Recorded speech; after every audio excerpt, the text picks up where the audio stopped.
हरे कृष्णा, राधे राधे। आप सबका वेलकम है वृंदावन सखी में। आई होप आप सब खुश होंगे, बढ़िया होंगे।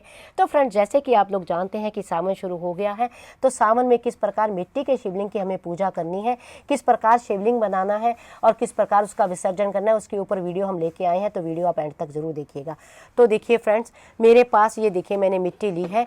मिट्टी किसी भी साधारण गमले की आप मिट्टी लीजिए, और मिट्टी आपने बस इस बात का ध्यान देना है, तुलसी के गमले की मिट्टी ना हो तो उसको पानी डाल के अच्छी तरह से आपने गूंद लेनी है मिट्टी को। और देखिए इस तरह मिट्टी को आपने शिवलिंग मिट्टी का बनाना है। देखिए इस तरह से बड़ा ही साधारण है, कोई विशेष आकृति आपको नहीं बनानी है, सिंपल सा शिवलिंग आपको बनाना है, क्योंकि ये सावन के महीने में रोज़ बनाए जाते हैं शिवलिंग और रोज़ ही विसर्जन किए जाते हैं। तो इस तरह आपने मिट्टी का शिवलिंग बनाना है। तो इस तरह से देखिए जलेरी हमने बना ली है। अब हम बनाएंगे इसका ऊपर शिवलिंग। तो जलेरी हमारी बन गई है, अब शिवलिंग हम बनाने वाले हैं। तो देखिए इस तरह से हम शिवलिंग को बनाएंगे। ये देखिए, तो आप अपने हिसाब से शिवलिंग जितना बड़ा छोटा आप मिट्टी का बना सकते हैं। इसमें कोई आकृति का विशेष महत्व नहीं होता है शिवलिंग में। और थोड़ा सा हाथ गीला लगा के इसको सेम, क्योंकि मिट्टी का है, अगर आप थोड़ा सा इसको गीला नहीं करेंगे तो सूखने के बाद ये क्रैक हो जाता है। तो इसलिए थोड़ा सा आपने इस तरह से शिवलिंग बनाना है। तो आइए अब इसकी हम पूजा करते हैं। शिवलिंग की किस प्रकार हमने पूजा करनी है। एक लकड़ी की चौकी ले लीजिए, या आपके घर के सामने जो मंदिर है मंदिर में जाके कर सकते हैं, या आपने घर में जो मंदिर बना रखा है उस मंदिर में कर सकते हैं, या आप जो ये बेल वृक्ष होता है इसके पेड़ के नीचे कर सकते हैं, शामी के वृक्ष के नीचे इसकी पूजा कर सकते हैं। तो आपने इस तरह से शिवलिंग बनाना है। और प्रयास कीजिए, अगर आप घर में कर रहे हैं तो कांसे की, तांबे की या पीतल की थाली हो उसी में ही आप कीजिए। तो देखिए ये थाली लगा दी है, थाली में मैंने बेल पत्र लगा दिया है और शिवलिंग इसमें मैंने विराजमान कर दिया है। ये मिट्टी का शिवलिंग है। और इस पे आपने ये इस चीज़ का ध्यान देना है, आपने जो ये शिवलिंग की जलेरी जो हमने शिवलिंग बनाया, इसकी जलेरी का जो मुख है वो उत्तर दिशा की ओर हो। जो अभिषेक होता है वो 3 बार होता है। सबसे पहले हम अभिषेक करेंगे जल का। इस तरह से देखिए जल का अभिषेक करेंगे, फिर उसके बाद हम अभिषेक करेंगे दूध का। इस तरह से हम दूध का अभिषेक करेंगे शिवलिंग के ऊपर, फिर से हम अभिषेक करेंगे जल का। तो इस तरह से हमने अभिषेक करना है। फिर उसके बाद जो है हमने, तो देखिए इस तरह से हम कलावा शिवलिंग को वस्त्र रूप में भेंट देंगे। कलावा मैं आपको बहुत ही सरल पूजा बताती हूँ कि किस तरह से आपने सरल पूजा घर में बैठे ही करनी है। तो फिर उसके बाद हम करेंगे तिलक। तो देखिए ये मैंने चंदन का तिलक है, ये मैं चंदन का तिलक कर रही हूँ। इस तरह से चंदन का तिलक आप शिव जी के, क्योंकि शिव जी जो हमारे हैं बड़े ही भोले भाले हैं, बहुत जल्दी ही भक्तों से रीझ जाते हैं, बहुत जल्दी ही प्रसन्न हो जाते हैं भक्तों पे।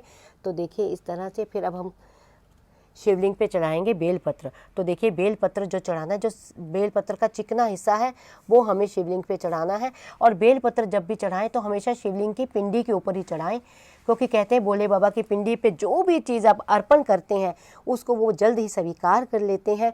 और इसके ऊपर हम चढ़ाएंगे पुष्प। अगर सफ़ेद रंग का पुष्प मिल जाए तो सबसे बढ़िया, अगर ना मिले तो कोई और रंग का, लेकिन भोले बाबा को सफ़ेद रंग का पुष्प जो है अति प्रिय है। फिर आप चाहें तो आप बेलपत्र 5, 10, 11 जितने मर्जी बेलपत्र जो हैं बाबा को चढ़ा सकते हैं। बाबा को प्रसन्न करने के लिए बड़ा ही पावन मास होता है जो ये सावन का मास होता है। तो इस तरह से आपने जो है ये बेलपत्र और पुष्प चढ़ाने हैं। फिर हमने चढ़ानी है दक्षिणा। तो इस तरह से आप जो है दक्षिणा चढ़ाइए, और ये दक्षिणा आप इकट्ठी कीजिए। पूरा सावन आप रोज़ शिवलिंग बना के रोज़ आप इस तरह जल अभिषेक करें और दक्षिणा जो है आप रोज़ डालें उसमें। फिर उसके बाद हम सबसे पहले दीप जलाएंगे। तो दीप जब भी आप जलाएं तो इस बात का विशेष ध्यान रखें कि देसी घी का ही दीप जलाएं, किसी अन्य तेल का दीप आप ना जलाएं। तो फिर अब हमने भोले बाबा को दीप जला दिया है। अब हम धूप जलाएंगे, धूप दिखाएंगे भोले बाबा को। तो चंदन भी चढ़ा दिया, बेलपत्र भी चढ़ा दिए। इस सावन का मास है, इस बार तो सावन बड़ा ही सौभाग्य पूर्वक है कि सावन हमारा 2 माह का है। वैसे 1 माह का सावन होता है और इस बार सावन भी 2 माह का है। तो आप 2 माह पूरे भोले बाबा को प्रसन्न कर सकते हैं पूजा कर करके। और फिर हम चढ़ाएंगे प्रसाद।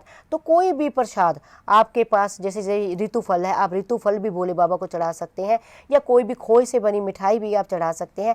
मान लीजिए कुछ भी आपके पास नहीं है तो हमारे भोले बाबा, तो इनका एक नाम है आशुतोष, भोले बाबा जल्दी ही प्रसन्न हो जाते हैं। मिश्री चीनी का भोग भी भोले बाबा को आप लगा सकते हैं। तो इस प्रकार पूजा के बाद हम भोले बाबा को प्रणाम करेंगे और पूजा में की गई जो हमारी गलतियां होंगी उसकी क्षमा याचना करेंगे और भोले बाबा से हम भक्ति का वरदान मांगेंगे। तो इस तरह से हमें पूजा जो है करनी है। अब आप कहेंगे कि शिवलिंग का विसर्जन किस प्रकार करना है। तो देखिए, जब आपका ये दिया शांत हो जाए और जब दिया शांत हो जाए तो उसके बाद आपने क्या करना है। जब दिया शांत हो जाए तो कहीं आपको ये शिवलिंग को लेके जाने की जरूरत नहीं है। आपने इसी तरह इसी प्लेट में इस तरह से आपने डालना है। तो आप देखेंगे कि जो आपका शिवलिंग है इसमें ही विसर्जित हो जाएगा। तो देखिए, मिट्टी का शिवलिंग है, मिट्टी में इसी तरह से ये घुल जाएगा, इसी तरह जल में घुल जाएगा। तो फिर बाद में आपने क्या करना है, जो आपके घर में कोई भी गमला है उस गमले में इनका विसर्जन कर दीजिए। तो इस तरह आपने जो है शिवलिंग बनाना है, शिवलिंग की पूजा करनी है और उसको इस तरह ही गमले में आपने विसर्जन कर देना है। तो पूरे सावन इस तरह से आप रोज़ शिवलिंग बनाइए, मिट्टी का शिवलिंग बनाइए और उसकी पूजा कीजिए, उसको विसर्जन कर दीजिए। तो आई होप आपको पता लग गया होगा कि हमें किस प्रकार जो मिट्टी के शिवलिंग की पूजा डेली सावन में करनी है। फिर भी अगर आपके मन में कोई प्रश्न, कोई क्वेश्चन, कोई क्वेरी हो तो मुझे आप कमेंट बॉक्स में लिखिए। जितना मैंने संतों की वाणी से सुना है, जितना मैंने रसिकों के संग से पाया, उसके अकॉर्डिंग ये आपके प्रश्नों का उत्तर मैं आपको देती हूँ। तो अगर आपको ये वीडियो अच्छा लगा हो तो इस वीडियो को लाइक करना, शेयर करना, सब्सक्राइब करना ना भूलें। हरे कृष्णा, राधे राधे।